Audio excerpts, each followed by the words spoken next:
أعوذ بالله من الشيطان الرجيم. بسم الله الرحمن الرحيم.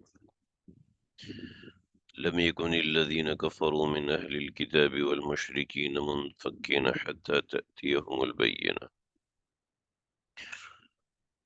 سورہ بینہ مدینے میں نازل ہونے والی یہ صورت ہے، اور اس سورہ کے اندر اللہ رب العزت نے جو معاملات بیان فرمائے ہیں، میں لکھنا بھول گیا کہ یہ صورت 100 نمبر پر نازل ہوئی ہے۔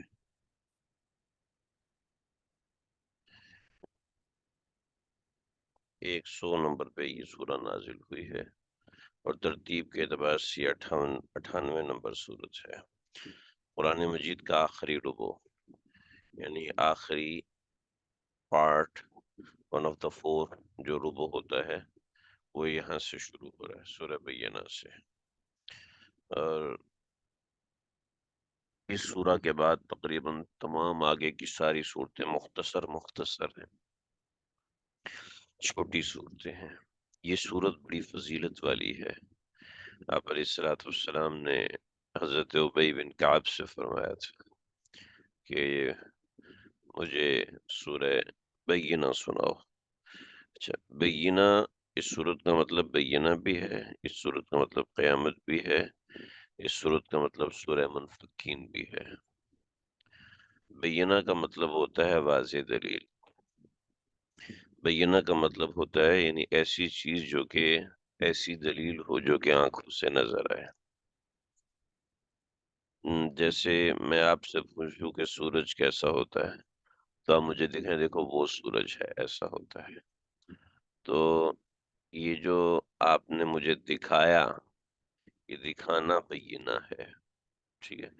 ایسی دلیل جو کہ آنکھوں سے نظر آئے، ایسی دلیل جو کہ روز روشن کی طرح واضح، یہ دلیل ہے۔ یہاں میں ایک اہم ترین بات ذکر کر رہا ہوں آپ حضرات کے سامنے۔ پہلے اس آیت کا ترجمہ سمجھ لیں۔ لم یکن، نہیں تھے، الذین کفروا، جن لوگوں نے کفر کیا۔ کون سے کافر؟ سارے کافر نہیں، من اہل الکتاب، یعنی اہل کتاب میں سے کافر، اہل کتاب میں سے کفر کرنے والے لوگ، اور مشرکین منفکین، اعراض کرنے والے نہیں تھے، حتیٰ یہاں تک کہ تأتیہم البینہ، کہ ان کے پاس آ گیا ایک روشن دلیل۔ یہ میں نے لفظی ترجمہ کیا ہے، ٹھیک ہے۔ لم یکن، نہیں تھے، سیٹ پہلا سیٹ لم یکن، دوسرا سیٹ الذین کفروا من اہل الکتاب، وہ لوگ جنہوں نے کفر کیا اہل کتاب میں سے، والمشرکین منفکین، اور مشرکین اعراض کرنے والے نہیں تھے، ٹھیک ہے، یہاں تک کہ ان کے پاس بینہ، یہاں تک کہ ان کے پاس دلیل نہ آ جاتی۔ اللہ اکبر۔ دیکھیں، یہ میں نے 3 سیٹ بنائے ہیں۔ اس ترجمے کو سمجھنے کے لیے تھوڑا سا اب اس پورے سیٹ کو آپ جوڑیے۔ الذین کفروا من اہل الکتاب، اہل کتاب میں سے کفر کرنے والے، والمشرکین منفکین، اور مشرکین اعراض کرنے والے نہیں تھے، جب تک ان کے پاس تأتیہم البینہ، جب تک ان کے پاس روشن دلیل نہ آ جاتی، جب تک ان کے پاس واضح دلیل نہ آ جاتی۔ اللہ اکبر۔ اللہ کرے بات سمجھ میں آ رہی ہو، ترجمہ جڑ رہا۔ مشرکین اور اہل کتاب انکار کرنے والے نہیں تھے یہاں تک کہ ان کے پاس بینہ نہ آ جاتا۔ یہ خلاصہ ہے، اہل کتاب کا انکار ہے، مشرکین کا اعراض ہے، ٹھیک ہے، یہ دونوں الگ ہیں۔ حتی تأتیہم البینہ، یہاں تک کہ ان کے پاس کوئی واضح دلیل نہ آ جائے، کوئی روشن دلیل نہ آ جائے۔ اللہ اکبر، یہ قرآن مجید کا وہ مقام ہے جہاں پر میں آپ کو ایک بات سمجھانا ضروری سمجھتا ہوں، اور انتہائی ضروری سمجھتا ہوں۔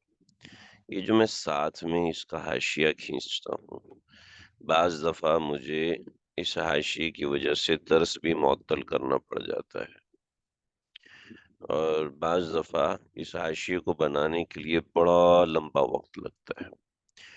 یہ جو آیت ہے اس کا خلاصہ یہ ہے کہ مشرکین اور اہل کفر اس وقت تک اسلام نہیں لے کے آتے جب تک ان کے پاس کوئی واضح دلیل نہ آ جائے، ٹھیک ہے؟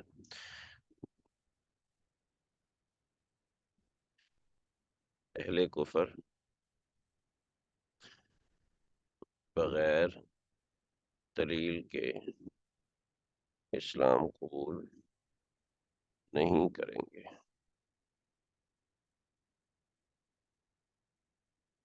ٹھیک ہے جی؟ اہل کفر بغیر دلیل کے اسلام قبول نہیں کریں گے، یہ شاید کا خلاصہ اور مفہوم ہے، ٹھیک ہے؟ اب سمجھیے، میرے پاس ایک بڑے مولوی صاحب تشریف لائے، کافی ساری باتیں کی، اس میں بتایا کہ میں نے قرآن کا دورہ یہاں سے کیا، یہاں سے کیا، یہاں سے کیا۔ میں نے ماشاءاللہ بہت اچھی بات ہے، بہت اچھی بات ہے، سننا چاہیے ایسے لوگوں کو۔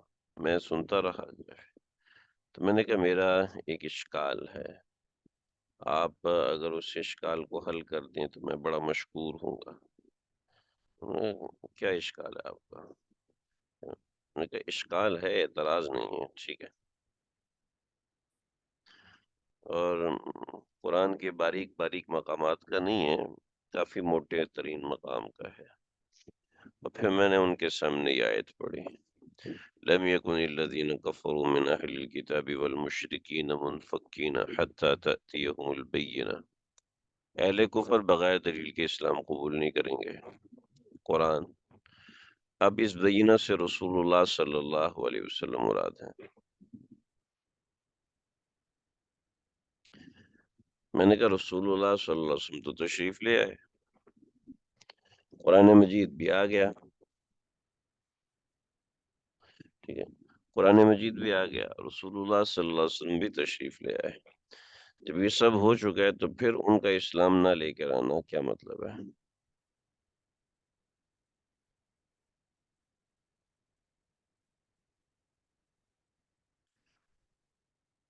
بالکل خاموش ہو گیا، کوئی جواب نہیں۔ قرطبی نے یہی کہا، انہوں نے جی میں نے فلاں کتاب، میں نے کہا بھئی اس تو میں نے کہا بتائیں اس کا کیا جواب ہے؟ اہل علم تھے، خاموش ہو گئے، سمجھ نہیں آئے۔ پھر پاکستان کے بڑے بڑے اکابر، پاکستان کے بڑے حضرات، آ، آ، سمجھ لیں اس وقت اکابرین امت میں سے، میں نے ان سے ایک سوال کیا، میری ان سے ایک کسی جگہ تقریر تھی میری پنجاب کے اندر، تو میری ان سے ملاقات ہوئی اور میں نے ان سے عرض کیا، میں نے کہا حضرت اس آیت کا میرا کافی ہوتا ہے کہ بزرگان دین علماء کرام سے ملاقات ہو جائے، تو جب کبھی ایسی سعادت مجھے ملتی ہے تو میں پوچھ لیتا ہوتا ہوں، تو اگر آپ کی اجازت ہو تو مجھے آپ سے کچھ سوال پوچھنا ہے۔ تو انہوں نے کہا جی بالکل پوچھو، تو میں نے ان کے سامنے یہی آیت رکھی، آپ تصور نہیں کر سکتے وہ کتنے بڑے عالم، تو تو کہنے لگے کہ بھئی اس سے کیا مراد ہے، مجھے واقعتاً گنگ ہو گیا، مجھے سمجھ میں نہیں آئی۔ انہوں نے ایک جواب دیا لیکن میں اس جواب سے سیٹسفائیڈ نہیں ہوا، تو ہمارا مباحثہ ان سے کافی دیر تک، میرا مباحثہ کوئی آدھا پونا گھنٹہ چلتا رہا، لیکن کوئی بات مجھے واضح نہیں ہوئی، سمجھ نہیں آئی۔ میں نے کہا حضرت میرا اشکال ابھی تک برقرار ہے، تو وہ تشریف لے کر کے لاہور کے چکوال میں کوئی بڑے عالم دین تھے، ان کے پاس گئے، ان کے سامنے کہا جی ہمارا ایک طالب علم ہے، اس نے ہم سے یہ سوال کیا ہے اور مجھے اس کا جواب سمجھ میں نہیں آ رہا، آپ بتائیں۔ ان کو بھی سمجھ میں نہیں آیا، انہوں نے بھی پھر یہ آ، وہاں تشریف لے کر گئے، چونکہ بڑے عالم ہیں، شاید پاکستان میں گھومتے رہتے ہیں، پاکستان سے باہر تو نہیں اتنا زیادہ جانا ہوتا ہے، ایک دو دفعہ رشیا گئے تھے، لیکن پاکستان سے زیادہ باہر تو جانا ہوا نہیں، لاہور گئے تو وہاں پتہ چلا کہ مفسر ہیں، ان کے سامنے بات رکھی، ان کو بھی واضح نہیں ہوا۔ تو صادق آباد میں ایک عالم دین ہے تھے، انتقال فرما گئے، ان سے انہوں نے بات کی، چونکہ وہ بہت بڑے مفسر ہیں، تو انہوں نے چٹکی بجاتے ہوئے کہا، اسی لیے تو کہتا ہوں کہ قرآن میں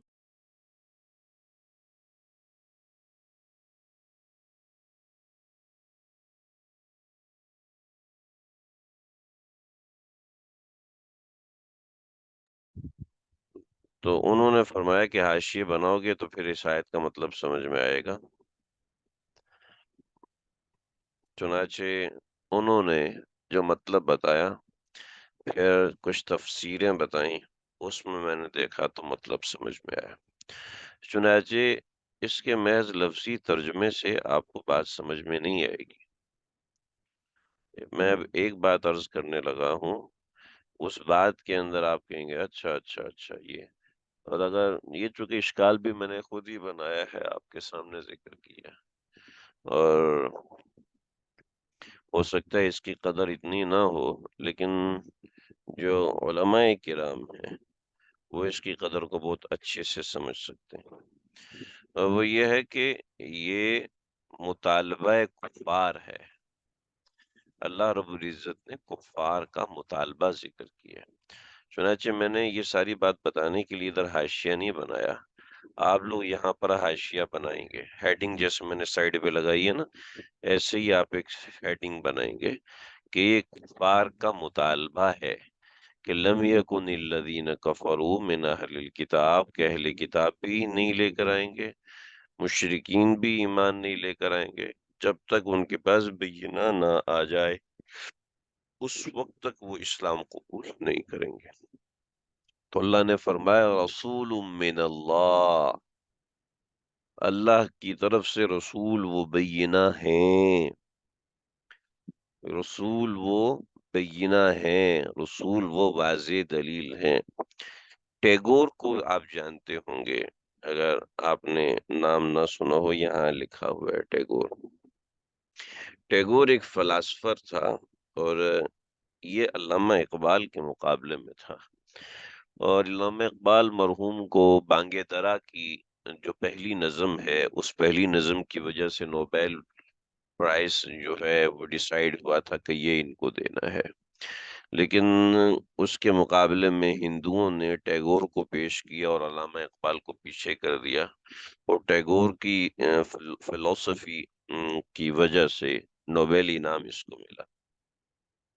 تو جو ٹیگور تھا، اس نے اپنی عمر کے ایک آخری حصے میں جا کے ایک دین بنایا، اور وہ دین بڑا عجیب تھا۔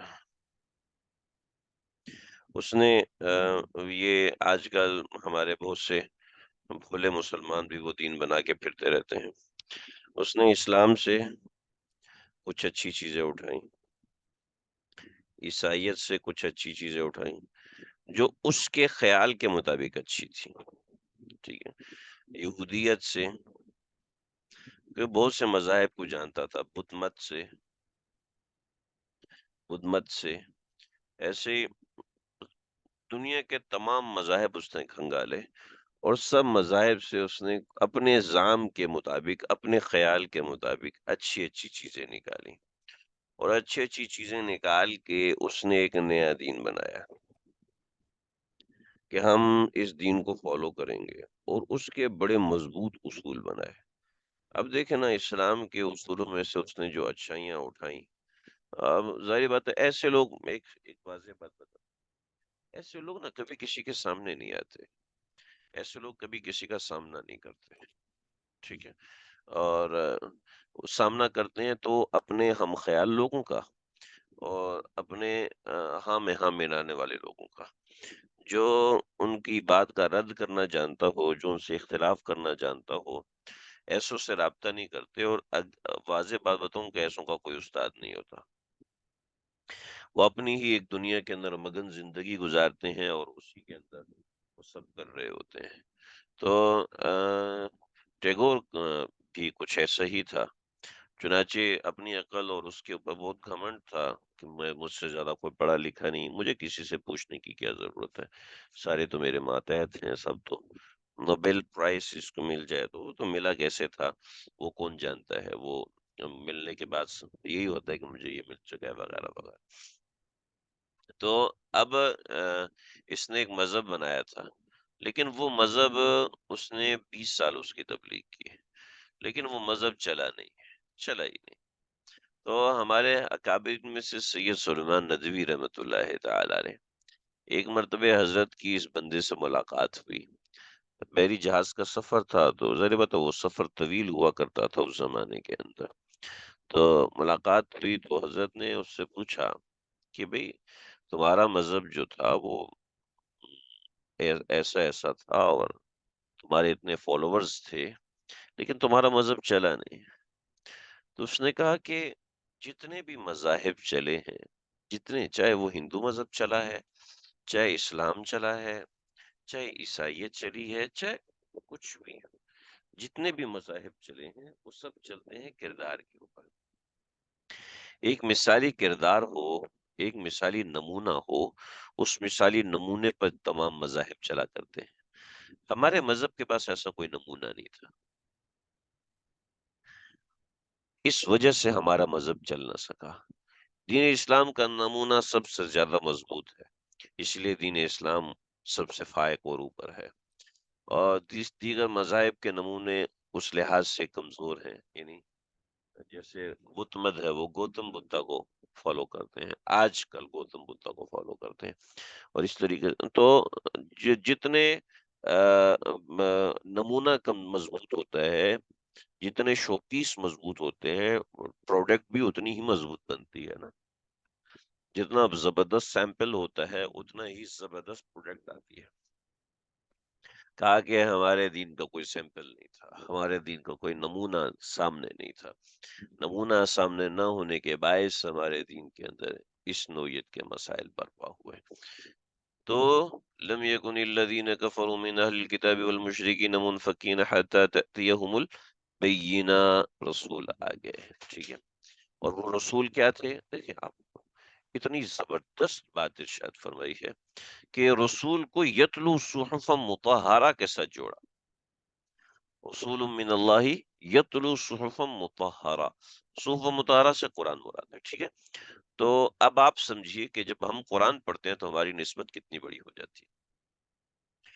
ہم میں سے بہت سے لوگ ایسے ہوتے ہیں جو شدید تکلیف میں آتے ہیں، شدید پریشانی کے عالم سے گزر رہے ہوتے ہیں، گھر میں بیماری ہوتی ہے، کبھی کبھی شوہر کو بیوی کی طرف سے، کبھی بیوی کو شوہر کی طرف سے، کبھی ساس کی طرف سے، کبھی سسر کی طرف سے، اور کبھی کس کی طرف سے، کبھی کس کی طرف سے، بہت سے مسائل کا سامنا کرنا پڑتا ہے۔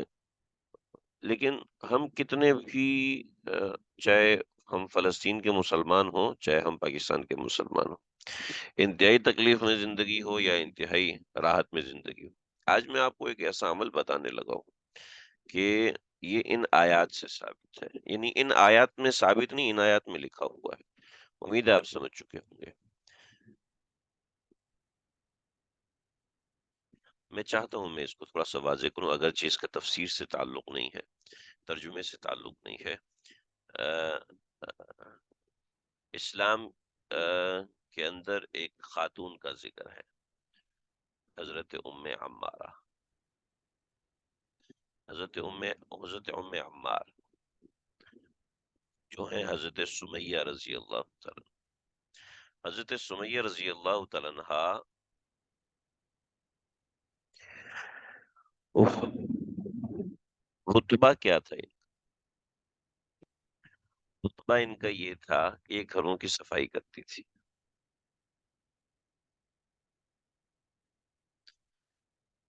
ٹھیک ہے، یعنی ان کا مرتبہ اس لحاظ سے تھا، یعنی اتنا بڑا مرتبہ نہیں تھا، ٹھیک، حضرت سمیہ کا۔ اور نہیں میرا خیال گھروں کی صفائی ان کا پیشہ نہیں تھا، لیکن کچھ وقت انہوں نے یہ کام کیا۔ خیر اس وقت مجھے صحیح سے یاد نہیں آ رہا، لیکن اب بہرحال یعنی کوئی اتنا بڑا رتبہ نہیں تھا، اس بات کو چھوڑیں۔ اللہ تعالیٰ معاف فرمائے، مجھے اس وقت تحقیق نہیں، مجھے حوالہ یاد نہیں آ رہا، تو اس لیے میں اس بات سے رجوع کر رہا ہوں، یعنی اتنا بڑا رتبہ نہیں تھا، ٹھیک ہے۔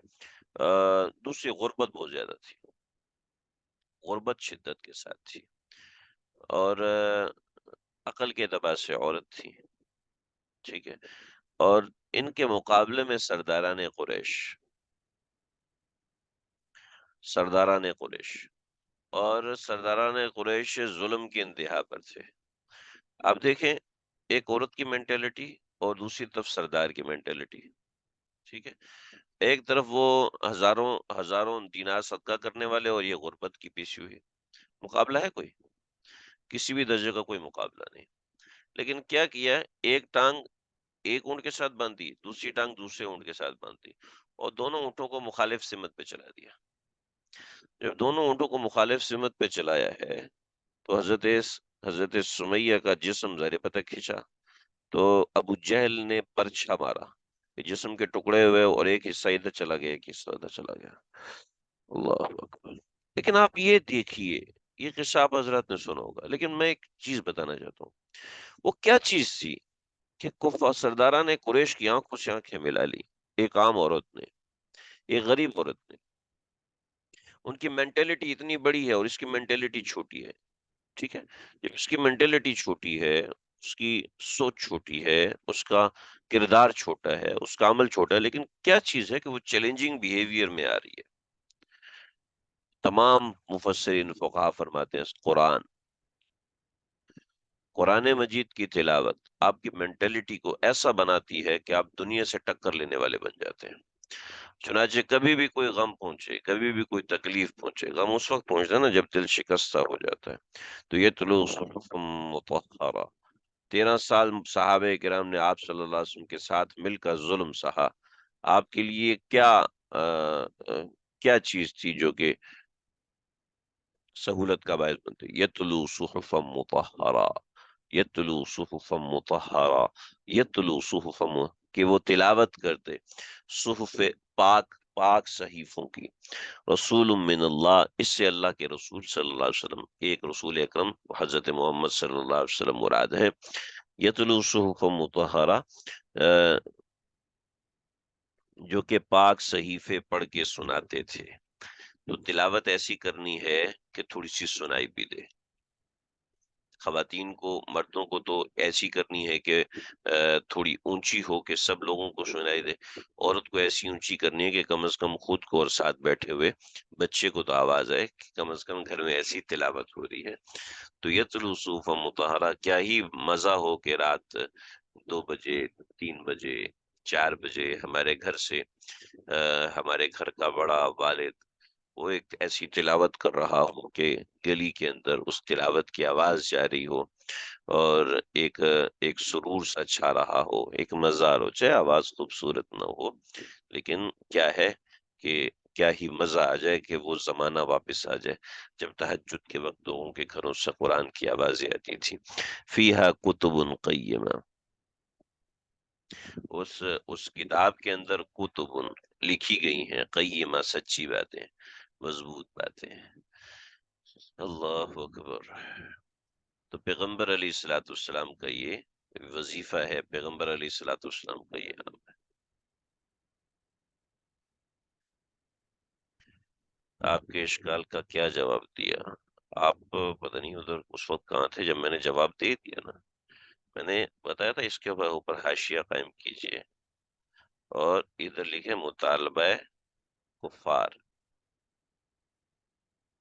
یعنی اصل میں یہ آیت کفار کا مطالبہ ہے، ٹھیک ہے، ایسا نہیں کہ اللہ نے بیان حقیقت کیا ہے۔ میں اس کو سمجھ رہا تھا یہ بیان حقیقت ہے، یہ مطالبہ کفار ہے، کفار کا مطالبہ ہے، یعنی کفار کا مطالبہ یہ تھا کہ جب تک بینہ نہ آئے، ہم اسلام قبول نہیں کریں گے، تو اللہ رب العزت نے رسول من اللہ، رسول بھیج دیا بطور بینہ۔ بھی سمجھ میں نہ آئے تو پوچھ لینا چاہیے، بڑے سے 10 دفعہ بتا چکا ہوں، پوچھ لینا چاہیے۔ چلے جی، اب اہل کتاب نے اس کتاب کو رد کیا ہے۔ آپ دیکھیں کہیں ہمارے کسی طرز عمل سے کتاب اللہ تو رد نہیں ہو رہی، اگرچہ یہاں پر عقیدتاً رد مراد ہے، ہم قرآن کو عقیدتاً رد نہیں کرتے، لیکن کہیں ایسا تو نہیں نا کہ ہم نے قرآن کو بھلا دیا ہو۔ قرآن کا حق ہے نا 2 مہینے میں ایک بار اس کی تلاوت کر کے مکمل کیا جائے۔ اللہ مجھے بھی توفیق دے اور آپ کو بھی، ہم سب کو توفیق دے۔ وما تفرق الذين اوتوا الكتاب الا من بعد ما جاءتهم البينة وما تفرق الذين، اور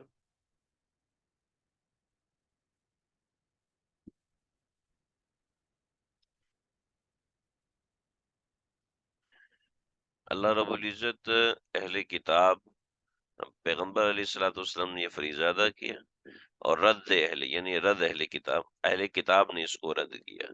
وما تفرق الذین، نہیں الگ راستہ اختیار، تفرق کا مطلب ہے تفرقہ بس پیدا کرنا، الگ راستہ اختیار کرنا۔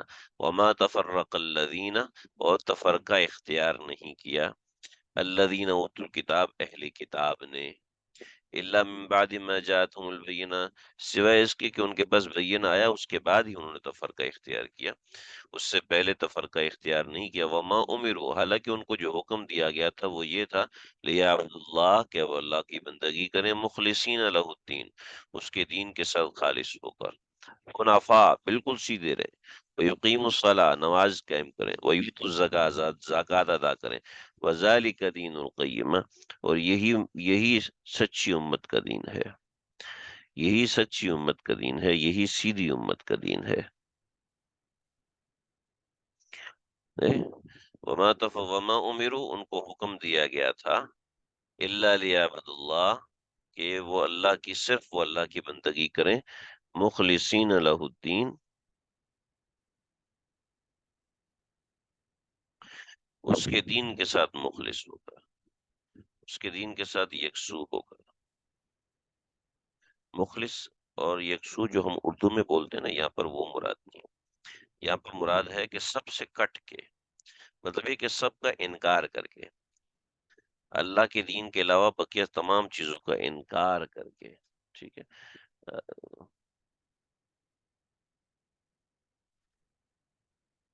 حنفاء، حنفاء، حنفاء کے اندر پھر یکسو ہو کر، ویقیم الصلاۃ، منافع کا مطلب ہے سیدھے ہو کر، منافع کا مطلب ہے ایک ڈائریکشن میں، منافع کا مطلب ہے مخلص ہو کر۔ اللہ اکبر۔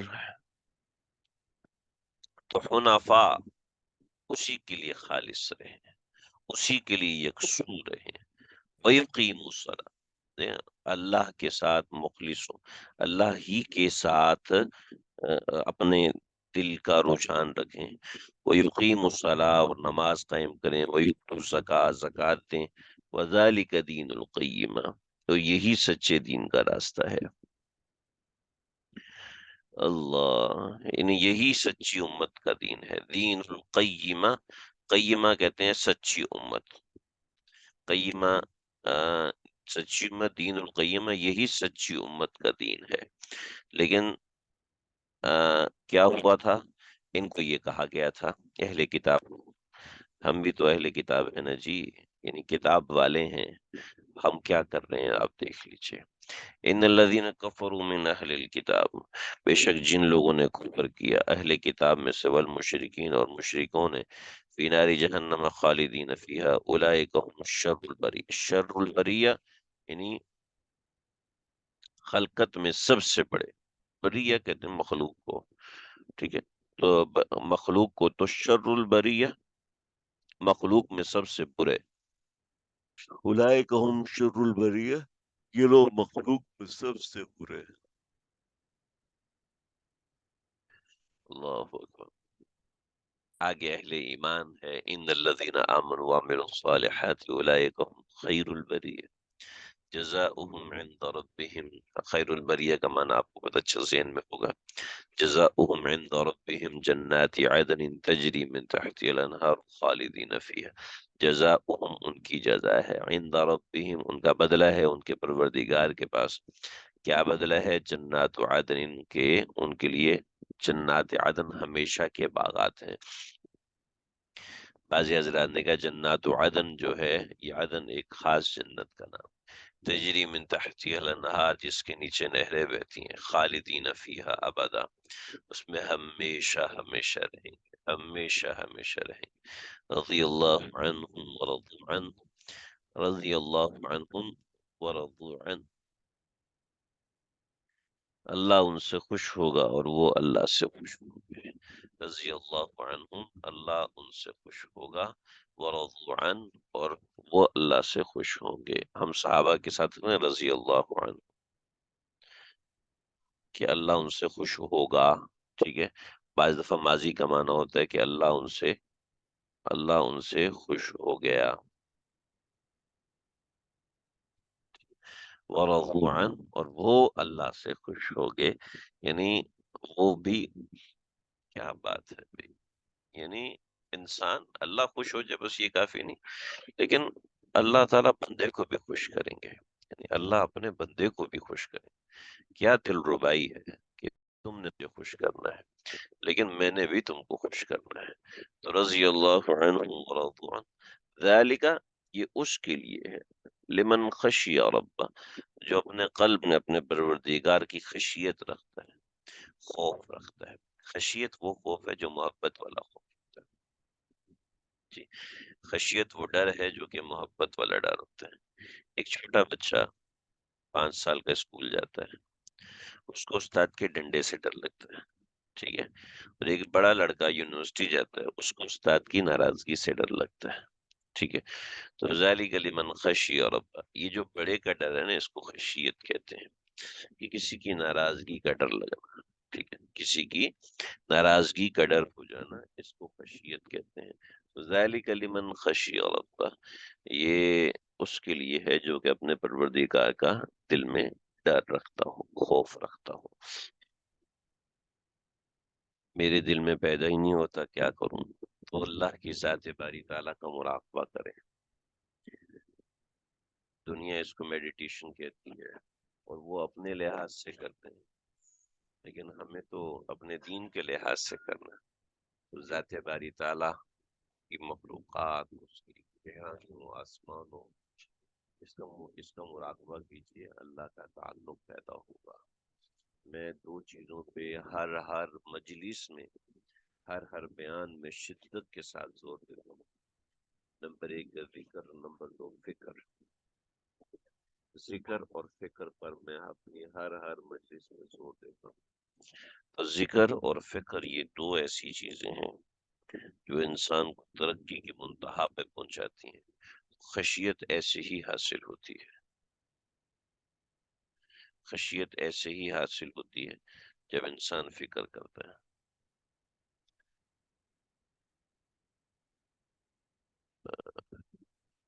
ہاں جی، بس آپ دعا کیجئے کہ ہمارے پاس کچھ ایسے معاملات ہیں کہ فی الحال اسی سے گزارا کرنے، آگے وقت کے ساتھ ساتھ انشاءاللہ بہتری لائیں گے۔ کیونکہ آواز کم ہو گئی ہے، فی الحال ایسی ہی آواز سے گزارا کیجیے، اگرچہ یہ اچھا نہیں ہے لیکن مجبوری ہے۔ بہرحال اس کو اسی طرح چلائیں گے، سبق مکمل ہوا یہاں تک، انشاءاللہ اب تھوڑی دیر میں ہم بیشتی سے شروع کرتے ہیں۔ وصلی اللہ تعالی علی خیر خلقہ محمد۔